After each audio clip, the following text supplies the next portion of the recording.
मैं अभी एक कठिन परिस्थिति में हूँ और मुझे नहीं पता कि मुझे क्या कहना चाहिए, लेकिन मैं शुरुआत से आपको बताऊंगा।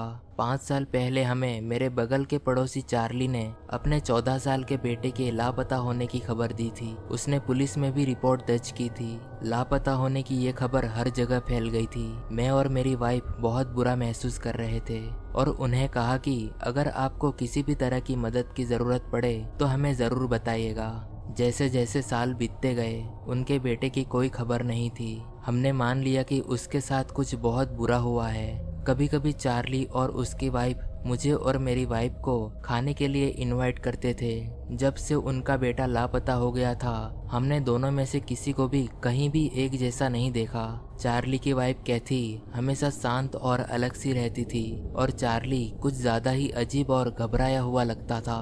कुछ साल के बाद पिछले हफ्ते जब मैं कचरा बाहर निकाल रहा था तो चार्ली मेरे पास आया और एक फावड़ा मांगा। बिना किसी हिचकिचाहट के मैं अपना फावड़ा लेने के लिए दौड़ा, बिना ये पूछे कि उसे फावड़े की क्यों जरूरत पड़ गई। उसने मुझे थैंक यू बोला और कहा कि उसे बस अपने घर के बगीचे में कुछ काम करना है और वो इसे कल तक मुझे लौटा देगा। फिर वो भागा और अपने घर के बगीचे में चला गया। मैं अंदर गया और जब मैं अपनी ऊपर की खिड़की के पास खड़ा था जहाँ से चार्ली का बगीचा अच्छे से दिखाई देता है, और मैंने देखा कि वो जमीन में एक बहुत बड़ा गड्ढा खोद रहा था। ऐसा लग रहा था कि खोदने में वो काफी कठिनाई कर रहा है।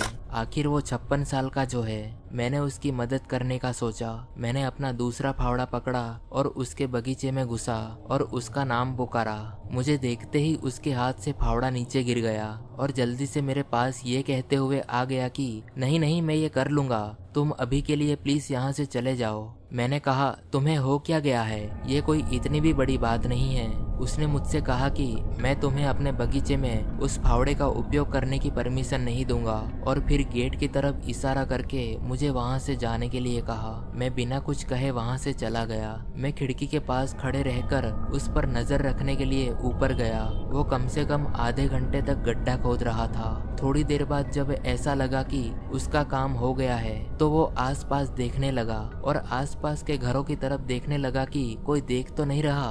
फिर इससे पहले कि मैं छिपने की सोच पाता उसने मुझे अपनी खिड़की पर देख लिया। मैं उस समय तुरंत खिड़की से दूर चला गया। ऐसा लग रहा था कि वो कुछ करना चाहता था और मैं ये जानना चाहता था कि क्या। मैं बार बार उसके बगीचे की ओर देखता रहा, लेकिन वो अब खुदाई नहीं कर रहा था। मुझे लगा कि उसे पता है कि मैं अभी देख रहा हूँ और मुझे यकीन है कि वो रात के घोर अंधेरा होने का इंतजार कर रहा होगा। और मैं बिल्कुल सही था। रात के 1:30 बजे मैंने बाहर फावड़े से मिट्टी भरने की आवाज सुनी। अब अंधेरा बहुत था, इसलिए मुझे मेरी खिड़की से कुछ भी नहीं दिखाई दे रहा था। इसलिए मैं चुपचाप बाहर निकल गया और दीवार पे चढ़ के बगीचे की तरफ देखा।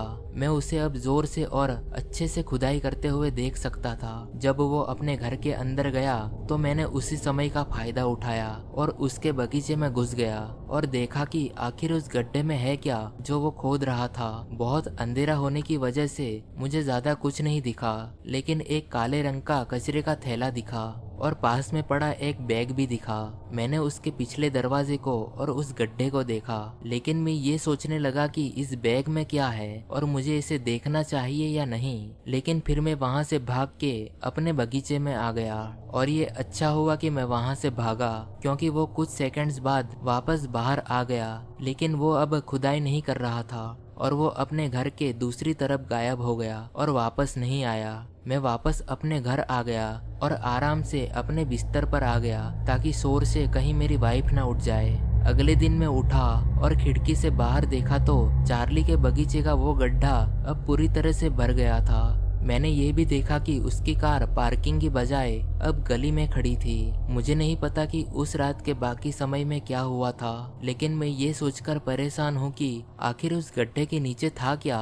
हो सकता है उनके बेटे की बॉडी हो। मुझे लगता है कि उसने उस गड्ढे में दफन किसी चीज को निकालने के लिए खोदा था और कार में ले जाकर कहीं और फेंक आया था। मैंने किसी को नहीं बताया, यहाँ तक कि अपनी वाइफ को भी नहीं। और सच कहूँ तो मुझे नहीं पता कि मुझे क्या करना चाहिए। चार्ली ने मुझे मेरा फावड़ा कभी वापस नहीं दिया और तब से उसने मेरे से दूरी बना ली। लेकिन कल तो कुछ भयानक हुआ। मैं ऐसे ही चार्ली के घर के सामने अपनी खिड़की से बाहर देख रहा था और मैंने देखा कि चार्ली ठीक अपनी खिड़की पर खड़ा होकर मेरी तरफ देखकर घूर रहा है और कुछ सेकंड्स घूरने के बाद उसने अपनी आंखें बंद कर ली और ये सब भरी दोपहरी में हो रहा था। मुझे नहीं पता कि मुझे क्या करना चाहिए, लेकिन मैं इस चीज से अभी तक डरा हुआ हूँ।